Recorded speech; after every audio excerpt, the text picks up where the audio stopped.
মুসলমানের বাচ্চা বলো যে উলঙ্গ ছবি দেখে, তারে একবার বলো যে এই বেটা তুই এটা কাকে দেখছ মোবাইলে, যে নারী তার বিবস্ত্র ছবি দেখছো এটা তোর মা? এই নাফরমান ছেলেরা, আমি বুঝি না, আমরা তো চেহারা দেখলেই বুঝি। আমি দাঁড় করাই, নারী আসক্ত ছেলে দাঁড় করাই, মোবাইলে উলঙ্গ ছবি দেখো আমি দেখাই, আমি দাঁড় করাই। বেনামাজি এক ওয়াক্ত সেজদা দাও নাই, আমি এখন দাঁড় করাই। আমি ইনশাআল্লাহ কোরআন সামনে বলবো, তো তুমিও কোরআন ধরে বলবা, কসম করে বলবা, আল্লাহকে কসম করে বলবা যে না আমি নারী দেখি না, ছবি দেখি না, উলঙ্গ দৃশ্য দেখি না। বলো, এই তোমার মা? যাকে দেখো সে তোর মা বেটা, তোমার বোন, তোমার মেয়ে, তোমার ফুফু, তোমার খালা? এই অসভ্য, তো যাকে দেখো সেও তো কারো মা। তুমি কি চাও তোমার মাকে কেউ উলঙ্গ দেখুক? কথা বলেন, একটা ছেলে বলো, বলো বাপ বলো, বলতে হবে আজকে, বলো তুমি চাও তোমার মাকে কেউ বিবস্ত্র দেখুক? তোমার বোনকে, তোমার মেয়েকে, তোমার খালাকে, তোমার ফুফুকে? তাহলে তুমি কেন অন্যের মাকে দেখো? সে কি কারো মা না? সে কারো বোন না? সে কারো মেয়ে না? সে কারো খালা না? সে কারো ফুফু না? তো দেখবা না।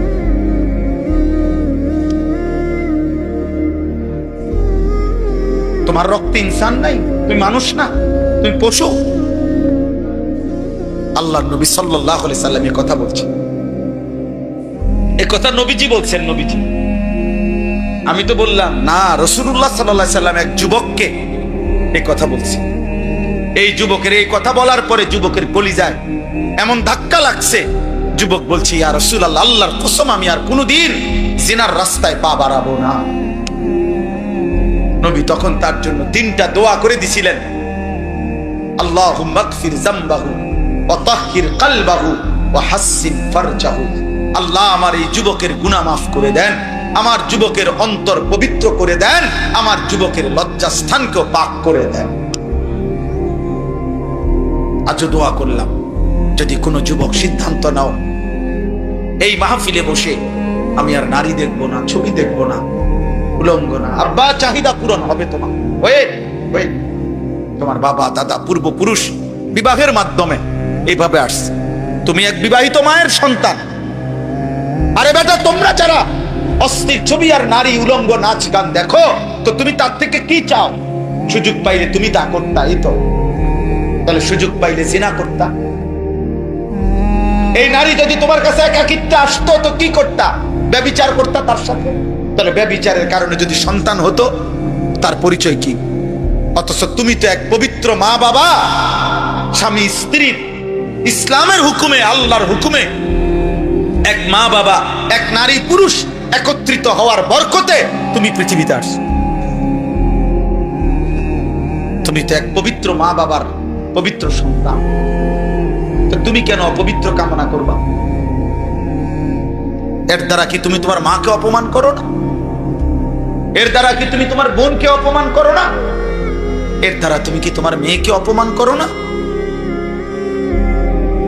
আমি অনুরোধ করি, আফসোস করতে হবে বাবা, দুনিয়াতেও আখিরাতে। জিনার শাস্তি, নারী পুরুষের অবাধ মেলামেশা, নারী পুরুষের ব্যভিচারের অথবা নারী পুরুষের হারাম সম্পর্ক, হারাম প্রেম, হারাম ভালোবাসা, কুসম্পর্ক, ছেলে মেয়ের যত অবাধ যৌনাচার এবং বিবাহ বহির্ভূত যেই কোনো যৌন আচরণ যা কেউ ছড়িয়ে দেয়, প্রচার প্রসার করে, একজন আরেকজনের কাছে বলে, আল্লাহর কসম কোরআনে আল্লাহ ওয়াদা দিছে, পরে আমি দুনিয়াতেও আযাব দেব, আখিরাতেও আযাব। কসম আল্লাহ, এটা সূরা নূরের মধ্যে আছে, ইন্নাল্লাযীনা ইউহিব্বুনা আন তাশিআল ফাহিশা ফিল্লাযীনা আমানু লাহুম আযাবুন আলীমুন ফিদ দুনিয়া ওয়াল আখিরাহ। আল্লাহ বলেন, ঈমানদার মুসলিম সমাজে যারা অশ্লীলতা ছড়িয়ে দেয়, বেহায়াপনা ছড়িয়ে দেয়, অসভ্যতা ছড়িয়ে দেয়, নারী পুরুষের অবাধ চলাফেরা, জিনার ব্যভিচারের পরিবেশ ব্যবস্থাপনা করে দেয়, নোংরামি, তো আল্লাহ বলেন আমি ওয়াদা দিলাম তাদেরকে আমি দুনিয়াতেও আযাব দেব, আখিরাতেও আযাব দেব।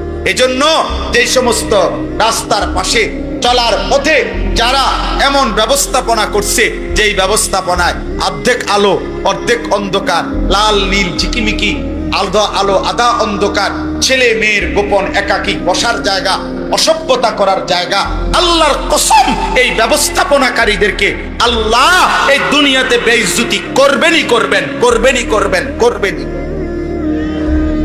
এটা আল্লাহর ওয়াদা। তুমি যুবক যখন আরেকটা মেয়ের সাথে প্রেম করছো, তখন যখন আরেক বন্ধুকে বলছো, তুমি আর বলতে হবে না, তুমি তাকে এই কাজেই উৎসাহিত করছো। তুমি যখন আরেকটা মেয়েকে নিয়ে মোটর সাইকেলে হোক অথবা এমনে চলার একটা সুযোগ পাইয়া তাকে নিয়ে রাস্তায় চলছো, দুই পাশের যত যুবক দেখছে তারার কলিজার মধ্যে আফসোস আসছে, এমন অসভ্যতা যদি আমরাও পাইতাম, তাহলে তুমি জানুয়ারে এই অসভ্যতার ব্যবস্থা করে দিলা, তো তোমার কপালে জিল্লতি আছে, এটা রবের ওয়াদা। অপমান চুটবে, কোনো সন্দেহ। যদি বলে অপমানিত হয়েছে কিনা যদি জানতে চাও, তা আমার সাথে আলাদা যোগাযোগ করো, আমি শোনাবো তোমার ব্যর্থ, অপমানিত, লজ্জিত, এই দুনিয়ায় ঘৃণিত যুবকের গল্প। তোমার হোয়াটসঅ্যাপে শোনামো ভয়েস, তুমি শুনবা ইনশাআল্লাহ। আমি শত শত যুবকের গল্প শুনি, জানি জীবনটা যার জাহান্নামের টুকরা, দুনিয়াবাসী জানে না, মাও জানে না, বাবাও জানে না। গুনাহ, নারীর ছবি, অশ্লীল দৃশ্য আর নিজের হাত নিজের নাপাক লজ্জাস্থানে ব্যবহার করে জীবন এভাবে নষ্ট হয়েছে। এখন আর মাও জানে না, বাবাও জানে না, একাকি শুধু কাঁধে। না দুনিয়ার যৌন ক্ষমতা আছে, না আখেরাতে জাহান্নাম ছাড়া আর কিছু আছে। বলেছি, আগেও অনেকবার বলছি, মনোহরগঞ্জের মাটি আমি নিজে প্রস্তাব দিছিলাম যে বাংলাদেশের প্রকৌশলী ইউনিভার্সিটিতে বুয়েটে পরীক্ষা করার জন্য, যে সয়েল টেস্ট করার জন্য, এই জন্য যে এই মাটিতে এতটুকু অল্প জায়গার মধ্যে আল্লাহ তাআলা জগৎ বিখ্যাত, পৃথিবী বিখ্যাত এত বেশি পরিমাণ আলেমে দ্বীন কিভাবে তৈরি। আলহামদুলিল্লাহ, আলহামদুলিল্লাহ। এজন্য প্রিয় ভাই বাবা, আপনাদের সৌভাগ্য, আমাদের খতিব সাহেব হুজুর দামাত বারাকাতুহুল আলিয়া, জাতীয় মসজিদ বাইতুল মুকাররমের সম্মানিত খতিব আল্লামা আব্দুল মালিক হাফিজাহুল্লাহ, জাতীয় মসজিদ বাইতুল মুকাররমের খতিব হওয়ার কারণে উনি খুব পরিচিত হয়েছেন এমন না, উনি তারও আগের থেকেই পৃথিবীময় পরিচিত মানুষ। সারা পৃথিবীর ওলামায়ে কেরাম ওনাকে চেনে, ওনার ইলম এবং ওনার তাসনিফাত, লিখনির সম্পর্কে সর্বোচ্চ ধারণা রাখে। এই জন্য বললাম আমি, আলহামদুলিল্লাহ, মনোহরগঞ্জে অনেক বড় বড় শ্রদ্ধেয় ওলামায়ে কেরাম যারা গোটা ঢাকার বুকে এখনো অনেক বেশি খেদমত করতেছে দ্বীনি, বড় বড় বুজুর্গ আলেমরা মনোহরগঞ্জ। এবং আলহামদুলিল্লাহ, আজকে যিনি দোয়া করবেন, মুনাজাত করবেন, যিনি সত্যিকার কথা, প্রিয় ছেলেরা, বাবা, আমি সবার কাছে অনুরোধ করি, আমার অনেক শ্রদ্ধেয় তিনি, আমাকে কলিজা দিয়া যিনি মহব্বত করে, পীরে কামেল শেখুল হাদিস আল্লামা হযরত মাওলানা হুসাইন আহমদ সাহেব দামাত বারাকাতুহুল আলিয়া, হযরত ইনশাআল্লাহ আছেন, আসবেন, সংক্ষিপ্ত কথা বলে দোয়া করবেন আমার পরে। আপনাদের মনোহরগঞ্জের সন্তান, আপনাদের প্রত্যেকের কাছে অনুরোধ, আপনারা প্রত্যেকেই মুনাজাত করে ইনশাআল্লাহ যাওয়ার চেষ্টা করবেন। আল্লাহ তৌফিক দান করেন। কোন আল্লাহ ওয়ালার দোয়া, মুনাজাত, এটা আমাদের জন্য অনেক বড় পাওয়া। কোরআনুল কারীমের মধ্যে আল্লাহ তাআলা বলেন, ওয়াত্তাবি' সাবিলা মান আনাবা ইলাইহি, তোমার আগে যারা আমি আল্লাহর দিকে ঝুঁকেছে, আমি আল্লাহর দিকে যারা ঝুঁকে আছে, আখিরাতের দিকে যারা ঝুঁকে আছে, তুমি তাদের অনুসরণ করো। এটা আল্লাহ তাআলার আদেশ। জীবন চলার পথে কোনো মানুষের জীবনের সবচেয়ে বড় সার্থকতা, সফলতা, যে তার জন্য এমন একজন অভিভাবক মিলা থাকা যে তাকে টেনে ধরে, যে তাকে আগলাইয়া রাখে, যে তাকে শুধরাইয়া দেয়, যে তাকে প্রতিটা ভুল চলার পথে প্রতি বাঁকে বাঁকে টেনে ধরে, প্রতিটা নেক কাজের দিকে যে উৎসাহিত করে। এরকম একজন মুরব্বী অভিভাবক পাওয়া, বিশ্বাস করেন ছেলেরা, বাপ তোমরাও মনে রাখো, এটা জীবনের সবচেয়ে বড় পাওয়া, জীবনের সবচেয়ে বড়। কোন মানুষের জীবনের সবচেয়ে বড় ব্যর্থতা, লাঞ্ছনা, যে যখন ব্যক্তি নিজেই নিজের হাতে চলে।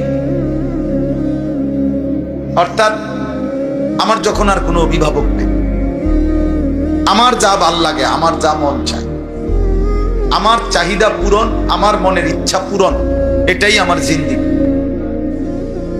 এটা যখন কারো হয় যে আমি চুল রাখবো কেমন, আমার মনে যাচ্ছে, আমি জামা পরবো কোনটা, আমার মনে যাচ্ছে, আমি প্যান্ট পরবো কোনটা, আমার মনে যাচ্ছে, আমি খাবার পছন্দ করব কোনটা, আমার মনে যাচ্ছে, আমার চাওয়া, আমার চাহিদা, আমার ইচ্ছা পূরণ, এই শুধুমাত্র হালাল হারাম, জায়েজ না জায়েজ, উচিত অনুচিত, এটার পার্থক্য নাই, বরং মনের চাহিদা পূরণ, মনের চাহিদা বাস্তবায়ন, এইটাই যার জীবন।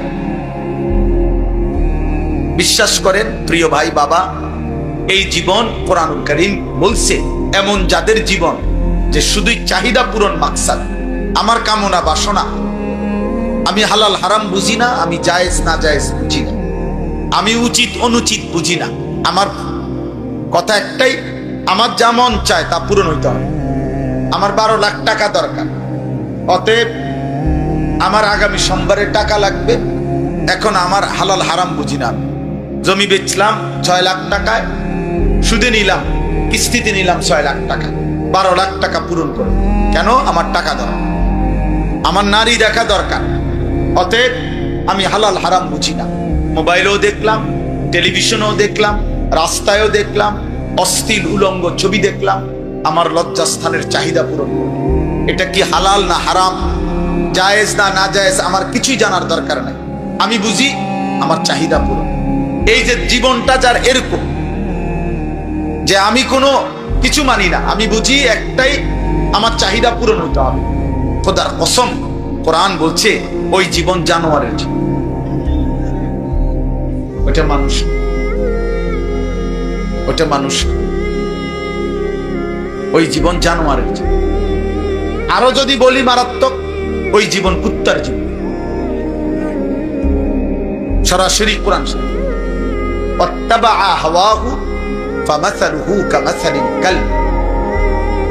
আল্লাহ তাআলা ওই দেখেন, ওই যেন ওই বেয়াদব দেখেন, মানে সর্বসময় কিছু বেয়াদব এমন থাকে যে কোনো কিছুতেই এদের ব্রেনে কাজ করে না, হয়তো নিশ্চিত সে আগের কথা বুঝেই নাই, মানে সে বাংলাই বুঝে না, সে হয়তো ইংরেজি মাতৃভাষা তার, যার কারণে আমি ইংরেজিতে বলতে না পারার কারণে বা বুঝে নাই, তখন আমি বাংলাতে না বলছি যে মোবাইল ভিডিও রেকর্ড করবেন না হাত দিয়ে ধরে, বেচারা তো তার জন্ম ভাষা মাতৃভাষা তো ইংরেজি, এই কারণে অপদার্থ বুঝে না। দোস্ত, এমন জীবন যেন না হয় যে জীবন তোমার আলো অন্ধকার পার্থক্য বুঝে না, যে জীবন তোমার ভদ্রতা আখলাক বোঝে না, যে জীবন তোমার চারপাশ থেকে কিছু শিখায় না, যে জীবন তোমারে হক না হক চিনায় না, এটা কোনো জীবন না, এটা কোনো জিন্দেগি না।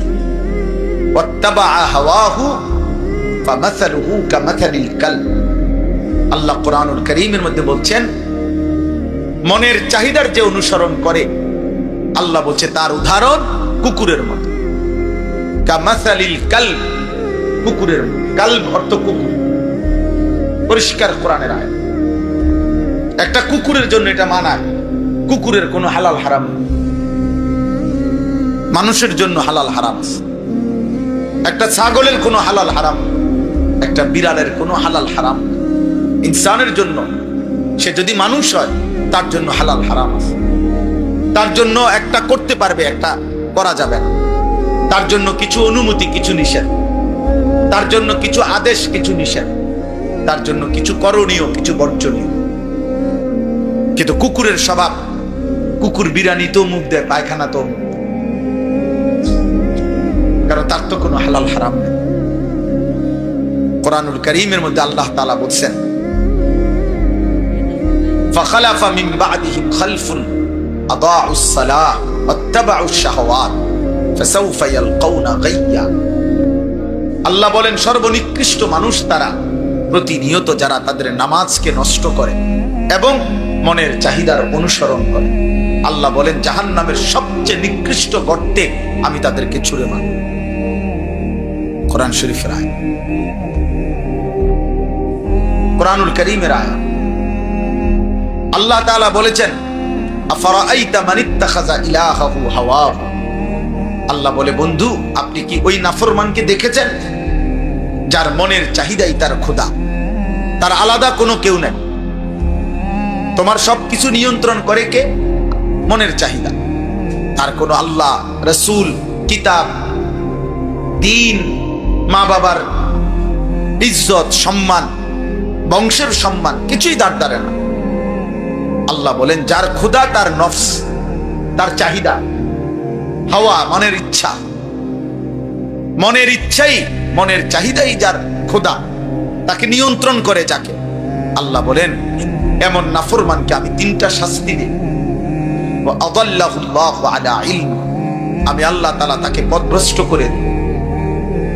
ওয়া খাতামা আলা সামঈহি ওয়া কলবি, আমি তার কান এবং অন্তরে মোহর মেরে দিই। ওয়া জাআলা আলা বাসারিহি গিশাওয়া, এবং আমি তার দুই চোখের সামনে পর্দা ফেলে দিই।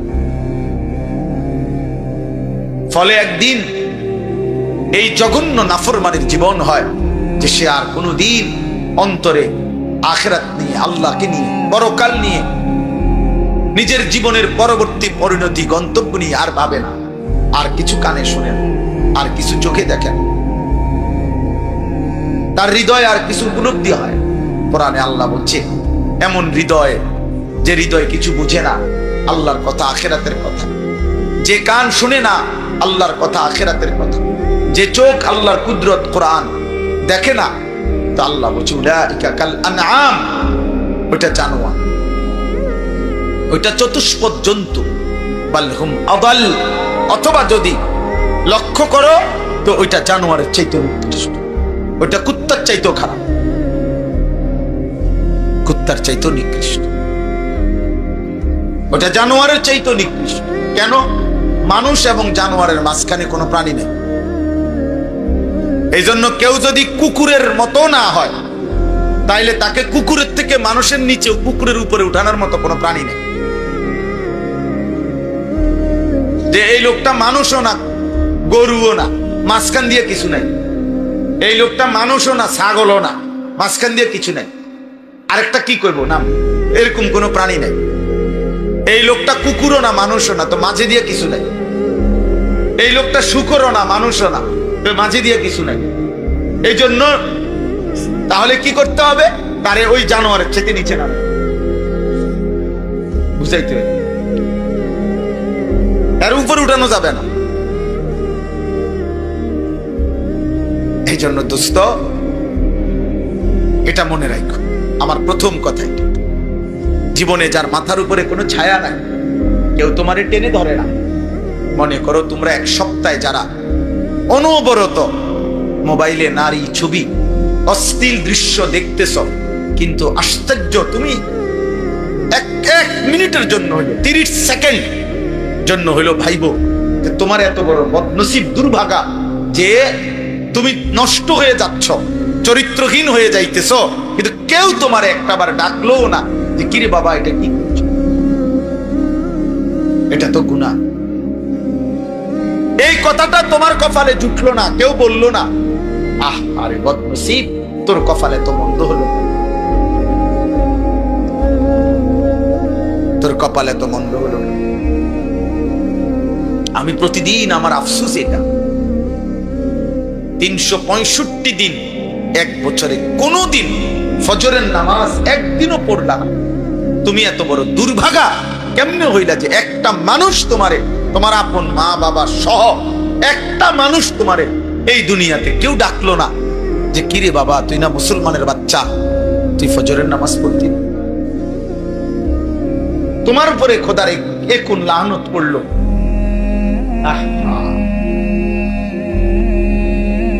চিন্তা করো তো ভাই, দেখো তো ভাই, একটা বার ভেবে দেখো,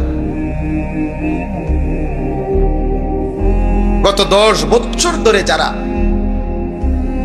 শেষ পর্যন্ত কোনোদিনও পেশাব করে টয়লেট পেপার ব্যবহার করো না, কোনোদিন পাক নাফাকের কোনো ধারণা, শরীর কি পাক না নাফাক বুঝো না, পবিত্র না অপবিত্র, নারী দেখলে, উলঙ্গ ছবি দেখলে, জিনা ব্যভিচারের দৃশ্য দেখলে বীর্যপাত হয়, এতে করে শরীর নাপাক হয়, এই অভিশপ্ত নাপাক। আহা, কিন্তু সে জানেও না শরীয়ত কি, দিন কি, পাক নাফাক কি, কেউ তারে বলেও না যাব্বা তোর চেহারাটা এমন হয়ে গেল কেন, এমন সুন্দর, মাত্র 16 বছর, এমন কালো চেহারা, মাত্র 18 বছরে তুই আল্লাহ, খোদা, নবী, রসুল, কোরআন, কিতাব কিচ্ছুর লগে কোনো সম্পর্ক নাই। আহারে, তোমরা আসছো তো মাশাআল্লাহ, অনেক দৌড়াইয়া ছুইটা, অনেক ছেলে বাবা, কিন্তু চেহারা দেখে অধিকাংশই এই কিশোর যুবক, তোমাদের আকসার চেহারা দেখেই প্রমাণ হচ্ছে বেনামাজ। যদি এখানে 2000 ছেলে থাকো 30 বছরের নিচে, তো অধিকাংশই তোমরা এশার নামাজ, আজকের 1 ওয়াক্ত নামাজ পড়ো নাই। আরে বদনসিব, আয় হায় অভিশপ্ত, তোর মা তোকে ভুলে গেছে, তোর বাবা তোকে ভুলে গেছে, তোর আখিরাত তোকে কে ভুলাই দিল? দুনিয়াবাসী অপেক্ষায় আছে তোমার থেকে কিছু দুনিয়া নিবে, তোমার বাবা অপেক্ষা করতেছে তোমার মতো বদনসিবকে দিয়ে কিছু টাকা কামাই করবে হয়তো,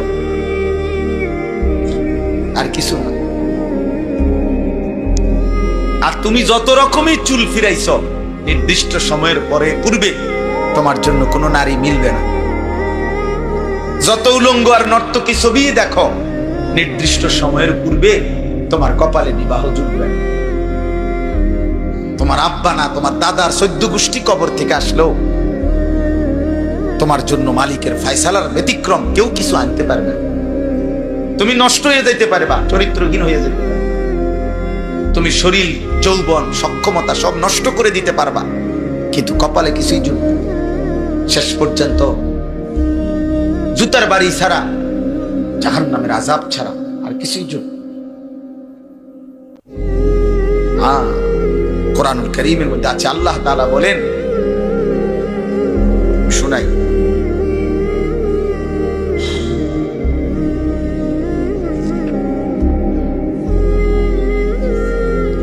এই দেখেন, হাসরের দিন প্রত্যেক নাফরমান বান্দা 3টা জিনিস আফসোস করবে। 1 নম্বর বলবে, আন তাকুলা নাফসুন ইয়া হাসরাতা আলা মা ফাররাতু ফি জামবিল্লাহ।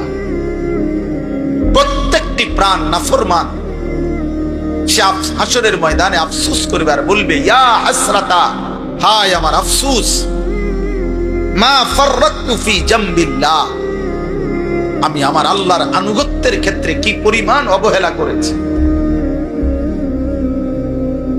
ওয়া ইন কুনতু লামিনাস সাখিরিন, আমি তো আমার আল্লাহর হুকুমকে ছেড়ে দিয়েছি, আর আমি প্রতিনিয়ত প্রত্যেকটা গুনাহের মাধ্যমে আমি যেন আমার আল্লাহর সাথে ঠাট্টা করেছি। আমি যেন আল্লাহকে বলি, আপনি নিষেধ করছেন, হ্যাঁ আমাদের গনিও না, আপনি আজান দিয়ে আমারে ডাকছেন নামাজের জন্য, হ্যাঁ আপনার গনিও না, ছড়েন আপনি কেন? খোদার কসম, আল্লাহ বলে, নাফরমান তুই আফসোস করবি সেদিন যে হায়, আমি দুনিয়াতে আমার আল্লাহর বিধান মানে আল্লাহর সাথেই আমি ঠাট্টা করেছিলাম, ঠাট্টা করেছি। 2 নাম্বার, আও তাকুল লাউ আন্না আল্লাহ হাদানি লাকুনতু মিনাল মুত্তাকিন। প্রত্যেক নাফরমান কিয়ামতের দিন জাহান্নামের ভয়ানক আযাব দেখে বলবে যে হায় আল্লাহ, আমার কপাল বন্ধ, আপনি যদি আমারে জোর করে হেদায়েত দিতেন তাহলে তো আজকে আমিও মুত্তাকিদের অন্তর্ভুক্ত হতাম, জান্নাতি হতে পারতাম। আজ তাকদীরের দোষ দিতেছে, মানে দোষটা আল্লাহর উপরে চাপায় দিচ্ছে। নাউজুবিল্লাহ। 3 নম্বরে বলবে আও তাকুলা হিনা তারাল আযাবা, চূড়ান্ত জাহান্নামের আযাব যখন নাফরমান হাসরের ময়দানে দাঁড়িয়েই দেখবে, তখন প্রত্যেক পাপী বলবে লাউ আন্নালি কাররাতান, আমারে যদি পুনরায় দুনিয়ায় ফেরত দিত, ফাআকুনা মিনাল মুহসিনিন, তাহলে আমি পুরোপুরি নেককার হয়ে যেতাম। আল্লাহ তাআলা বলে বান্দা 3টা কথা বললি। 1 নাম্বার বললি যে আমার দ্বীনের সাথে ঠাট্টা করেছিস। 2 নাম্বার নিজেই বললি আমি হেদায়েত দিলে তুমি মুত্তাকি হইতে পারতা। আর 3 নাম্বার বললা যে দুনিয়ায় এখন আবার ফেরত দিলে আবার নেক আমল করবা। আল্লাহ বলেন